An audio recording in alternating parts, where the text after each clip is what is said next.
Hello दोस्तों, गांधी जी जो India में आ गए थे दोस्तों 1915 में। उसके बाद दोस्तों उनके जो आंदोलन थे वो क्रम में याद करने चंपारण दोस्तों कहाँ पे, बिहार में। उसके बाद अहमदाबाद के अंदर उन्होंने मिल स्ट्राइक करी मजदूरों के लिए। उसके बाद दोस्तों खेड़ा सत्याग्रह दोस्तों 3 सत्याग्रह उन्होंने स्टार्ट किए थे।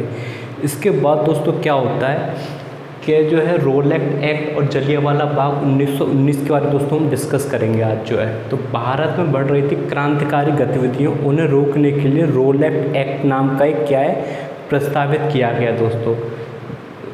क्रांतिकारी गतिविधियों को रोकने के लिए दोस्तों सरकार ने क्या किया, वर्ष 1917 में न्यायाधीश सिडनी रोनेल दोस्तों इसकी क्या करी, एक सिफारिश पेश करी, जिसके सुझावों पे दोस्तों मार्च 1900 उसमें पारित हुआ विधेयक रोलेक्ट एक्ट के नाम से जाना जाता है। तो 1919 में दोस्तों आया क्या, रोलेक्ट एक्ट। दोस्तों रोलेक्ट एक्ट के अंदर क्या था, जिसमें न्यायाधीश जो थे उनका नाम था सिडनी रोनेल्ट, वो क्या थे, इसके प्रमुख थे दोस्तों। उसमें क्या था, आपको बिना किसी जानकारी के किसी को आप क्या कर सकते हैं, उठा सकते हैं और जेल दोस्तों भेज सकते हैं। आप पे क्या मुकदमा चलता रहेगा पर आप जेल में दोस्तों पड़े रहेंगे। तो इससे बिना वकील, किसी वकील की ज़रूरत नहीं थी उन्हें, बिना अपील, न कोई अपील चाहिए थी, और बिना दलील का कानून दोस्तों कहा जाता है। तो 1919 में दोस्तों क्या हुआ, रोलेक्ट एक्ट के खिलाफ दोस्तों जो है महात्मा गांधी ने सत्याग्रह दोस्तों आंदोलन स्टार्ट किया। तो दोस्तों उसी दौरान क्या हुआ, जब रोलेक्ट एक्ट चल रहा था दोस्तों, तो उस वक्त जो यहाँ के वायसराय जो थे उनका नाम था लॉर्ड चेम्सफोर्ड दोस्तों। जो यहाँ के जो वायसराय थे उनका नाम था लॉर्ड चेम्सफोर्ड दोस्तों। पूछा जाता है तो जलियांवाला केस जो हुआ था तो कौन वायसराय थे, तो लॉर्ड चेम्सफोर्ड, जो 1916 से 1922 तक थे दोस्तों। तो पंजाब में दोस्तों क्या हुआ था, उसी वक्त रोलेक्ट एक्ट के अंतर्गत 2 लोगों को दोस्तों क्या पकड़ा गया था, गिरफ्तारी हुई थी, जिनका नाम था डॉक्टर सैफुद्दीन किचलू और डॉक्टर सत्यपाल। उन दोनों को क्या गिरफ्तार किया गया अप्रैल के अंदर दोस्तों। किसके द्वारा, ब्रिटिश सरकार के द्वारा दोस्तों। तो 13 अप्रैल 1919 को क्या हुआ, वैसाखी के दिन बहुत सारे लोग क्या हुए, इकट्ठे हुए जलियांवाला बाग में दोस्तों। अमृतसर में जो जगह पड़ती है वहाँ पे बहुत सारे लोग दोस्तों इकट्ठा हुए। तो उसी दौरान क्या हुआ, जो जनरल जो था जिसका नाम था जनरल डायर, उसने क्या किया, गोली चलाने का दोस्तों आदेश दे दिया, जिससे 1000 लोगों की दोस्तों मृत्यु हो गई। तो दोस्तों उसके बाद क्या हुआ कि ब्रिटिश सरकार जो थी उसने क्या किया कि उसका क्या किया, उससे पद से हटा दिया। पर इसके अलावा हुआ क्या कि पद से हटाने में उसे बहुत सारी उपाधि दी गई। जैसे अपने ब्रिटेन में वो गया तो उसे बहुत सारी उपाधियों से दोस्तों क्या नवाजा गया दोस्तों। तो उसी वक्त पंजाब में दोस्तों क्रांतिकारी हुए ऊधम सिंह। तो ऊधम सिंह ने 1940 में जो पंजाब का जो गवर्नर था जनरल डायर दोस्तों, उसकी हत्या करी थी। पर ये वो डायर नहीं था जिसने गोली चलाने का आदेश दिया था। नाम दोनों के दोस्तों सेम में इसलिए लगता है जनरल डायर, पर जनरल का इनका नाम है General Reginald Edward Henry Dyer दोस्तों। उसके बाद दोस्तों क्या हुआ कि इसके बाद जो जलियांवाला बाग के कारण जो रविन्द्रनाथ टैगोर थे उन्हें नाइटहुड की उपाधि दे रखी थी, जिन्होंने ब्रिटिश सरकार ने, उन्होंने दोस्तों वो लौटा दी। और इसके अलावा दोस्तों क्या हुआ, कांग्रेस की जो कांग्रेस ने कमेटी बनाई, जिसके अध्यक्ष जो थे जलियांवाला बाग का केस जो हैंडल कर रहे थे वो कौन बने, महात्मा गांधी दोस्तों बने। तो इस तरीके से दोस्तों क्या हुआ, रोलेक्ट एक्ट के बाद दोस्तों हुआ जलियांवाला बाग दोस्तों। काफ़ी ज़्यादा इंपॉर्टेंट है, काफ़ी ज़्यादा हमें ईयर में पूछा जाता है कि पहले क्या हुआ दोस्तों। पहले रोलेक्ट एक्ट हुआ 1919 में, मार्च 1919 में दोस्तों। उसके बाद दोस्तों ये जो जलियांवाला केस जो हुआ ये हुआ 13 अप्रैल 1919 दोस्तों। में याद रखना है महीने के उस हिसाब से डायरेक्ट पूछा जाता है पहले क्या हुआ था। तो पहले रोलेक्ट एक्ट हुआ, उसके बाद क्या हुआ, जलियांवाला केस हुआ दोस्तों। इसके बाद दोस्तों क्या होता है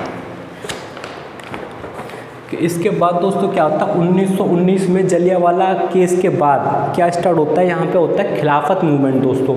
होता क्या कि जब पहला वर्ल्ड वार चल रहा था तो ब्रिटिश ने क्या किया, जो तुर्की जो था वो जर्मनी की ओर से लड़ रहा था, तो जर्मनी को हरा दिया। तो वहाँ पे ऑटोमन जो एम्पायर चलता है उन्होंने क्या किया, उसका विघटन कर दिया। तो भारतीय मुसलमान क्या हो गए, इस चीज़ से नाराज़ हो गए। भारतीय मुसलमानों ने कह रखा था कि हम आपकी सहायता करेंगे इंडिया में, पर आपको क्या करना है, जो तुर्की का दोस्तों एम्पायर है या फिर खलीफा कहा था तुर्की के साम्राज्य को, उसको क्या विघटन नहीं करना है। तो दोस्तों ये शर्त हुई थी किसके बीच में, ब्रिटिश के बीच में और इंडियन मुसलमानों के बीच में दोस्तों। पर ऐसा हुआ नहीं, जब उसे हरा दिया गया उसके बाद क्या गया, उसे गद्दी से हटा दिया गया दोस्तों। तो दोस्तों प्रारंभ करने का जो श्रेय है दोस्तों खिलाफत आंदोलन वो किसे जाता है, वो जाता है शौकीन अली और मोहम्मद अली दोस्तों, दो बंधुओं को, शौकीन अली और मोहम्मद अली। पूछा जाता है दोस्तों, ऑप्शन में दे देगा मोहम्मद अली जिन्ना, पर वो क्या है, गलत है दोस्तों। जो सही आंसर है वो क्या है, शौकत अली या मोहम्मद अली दोस्तों।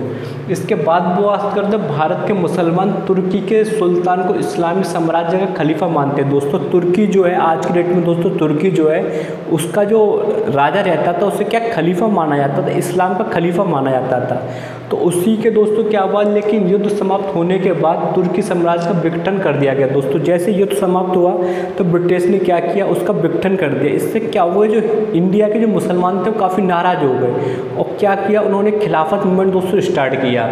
तो दोस्तों दिल्ली में 23 नवंबर 1919 को खिलाफत कमेटी की अध्यक्षता किसने की थी, महात्मा गांधी ने दोस्तों।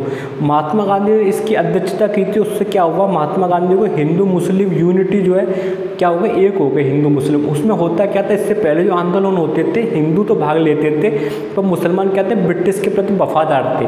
तो इस आंदोलन के बाद क्या हुआ कि इसकी अध्यक्षता की किसने, पूछा जाता है दोस्तों, तो इनकी अध्यक्षता की महात्मा गांधी ने। इसके कारण क्या हुआ कि हिंदू मुस्लिम क्या हुआ, बहुत सारे बंदे यूनाइटेड हो गए दोस्तों। और गांधी जी ने इस मुस्लिम हिंदू एकता के रूप में देखा दोस्तों। गांधी जब इसके अध्यक्ष बने तो हिंदू मुस्लिम एकता के रूप में देखा। इसके अलावा क्या हुआ दोस्तों, बहुत सारे जो मुसलमान जो थे उन्होंने भी उनका साथ दिया। शौकत अली, मौलाना आज़ाद थे। इसके अलावा दोस्तों मोहम्मद अली जिन्ना ने एक सलाह दी थी महात्मा गांधी जी को कि आप धर्म को जो है असहयोग आंदोलन से ना जोड़ें, खिलाफत आंदोलन से ना जोड़ें। पर उनकी बात का उन्होंने ध्यान दे कि हिंदू मुस्लिम एकता का दोस्तों क्या किया, उन्होंने क्या है एक रूप दोस्तों प्रस्तुत किया। उसके बाद दोस्तों खिलाफत मूवमेंट के बाद जो होता है वो असहयोग आंदोलन दोस्तों स्टार्ट होता है यहाँ से। तो दोस्तों असहयोग जो आंदोलन होता है तो सितंबर 1920 में कलकत्ता में संपन्न हुआ था। कहाँ पे हुआ था दोस्तों, पूछा जाता है। तो ये भारतीय राष्ट्रीय कांग्रेस के क्या अधिवेशन चल रहा था कलकत्ता में, वहाँ पे दोस्तों इसे क्या है प्रस्तावित किया गया। किसके द्वारा, महात्मा गांधी के द्वारा। महात्मा गांधी ने असहयोग के प्रस्ताव को प्रस्तावित किया। गांधी द्वारा दोस्तों असहयोग आंदोलन स्टार्ट हुआ 1 अगस्त 1920 को। पर उस वक्त क्या हुआ दोस्तों, एक बहुत ही ज़्यादा दुर्घटना हुई।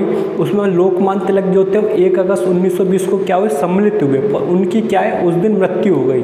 तो इसका समापन नहीं देख पाए वो असहयोग आंदोलन का। लास्ट में क्या रहा दोस्तों, तो पूछा जाता है तो पश्चिमी भारत जिसमें आपका यूपी बिहार हो गया दोस्तों, राजस्थान हो गया, मध्य प्रदेश हो गया, बंगाल, उत्तरी भारत में जनता क्या हुआ बहुत अच्छी तरीके दोस्तों क्या हुआ, ये बहुत अच्छी तरह से फैलता गया। अंग्रेजों को दोस्तों इसे कुछ चलने में काफ़ी हानि का सामना करना पड़ा, क्योंकि जनता में जो भय था ब्रिटिश का दोस्तों खत्म हो गया था। और क्या थी, भूख एक आ गई थी आज़ादी की। और इसके 1 साल बाद दोस्तों गांधी ने कहा था 1 साल हम क्या लेंगे, स्वराज की दोस्तों मांग रखी थी 1 साल बाद दोस्तों। इसके अलावा क्या हुआ, हिंदू मुस्लिम जो थे वो साथ में क्या कर रहे थे, असहयोग आंदोलन को जो बढ़ावा दे रहे थे, जिससे जो काफ़ी जो है ब्रिटिश वालों को क्या नुकसान उठाना पड़ रहा था दोस्तों। इसके बाद बात करें तो जनता देश की जनता जो पहली बार इकट्ठा हुई थी। और इसे माना जाता है कि जो गांधी जी का सबसे बड़ा जो अभी तक जो आंदोलन स्टार्ट हुआ वो कौन सा था, असहयोग आंदोलन था दोस्तों। इससे पहले चंपारण था, अहमदाबाद था, वो क्या था, कुछ लोगों की दोस्तों परेशानी थी। जैसे चंपारण की बात करें तो किसानों की थी, अहमदाबाद की बात करें तो मजदूरों की थी दोस्तों। असहयोग आंदोलन जो थी पूरे देश की दोस्तों क्या ज़रूरत थी, क्योंकि हमें स्वराज चाहिए था दोस्तों। उसके बाद दोस्तों छोटी सी घटना होती है, चोरा चोरी कांड होता है 4 फरवरी 1922 को। उसमें क्या रहता है कि जो किसान दोस्तों क्या कर रहे थे, जब अपनी रैली निकाल रहे थे तो कुछ पुलिस वालों ने क्या किया, उनके साथ अभद्रता का व्यवहार किया और उन पर गोली चला दी। गोली चलाने के बाद क्या हुआ, भीड़ बहुत ज़्यादा इकट्ठी हो गई दोस्तों। उन्होंने क्या किया, जो पुलिस वाले क्या भाग के पुलिस चौकी में बैठ के दोस्तों उस पुलिस चौकी को बाहर से आग लगा दी, जिसमें 23 लोगों की क्या हो गई, मृत्यु हो गई। इसके बाद दोस्तों क्या किया, महात्मा गांधी ने क्या किया, जो अपना असहयोग आंदोलन था इसे वापस ले लिया। और कांग्रेस ने दोस्तों क्या किया, असहयोग आंदोलन समाप्त होने की घोषणा कर दी दोस्तों। तो इस तरीके से बोला जाता है असहयोग आंदोलन यदि कुछ दिन और चलता दोस्तों तो क्या रहता है, अंग्रेजों के लिए बहुत ज़्यादा प्रॉब्लम खड़ी कर देते असहयोग आंदोलन में दोस्तों। तो उसके बाद क्या हुआ, उसके बाद दोस्तों महात्मा गांधी जी को अरेस्ट कर लिया गया और 6 साल की उन्हें सज़ा सुनाई गई। तो दोस्तों इस तरीके से हमने देखा अपना जो है रोलेक्ट एक्ट, उसके बाद दोस्तों जलियांवाला बाग होता है, उसके बाद खिलाफत आंदोलन, उसके बाद असहयोग आंदोलन। दोस्तों जैसे लाइक कीजिए, शेयर कीजिए, सब्सक्राइब कीजिए। थैंक यू दोस्तों।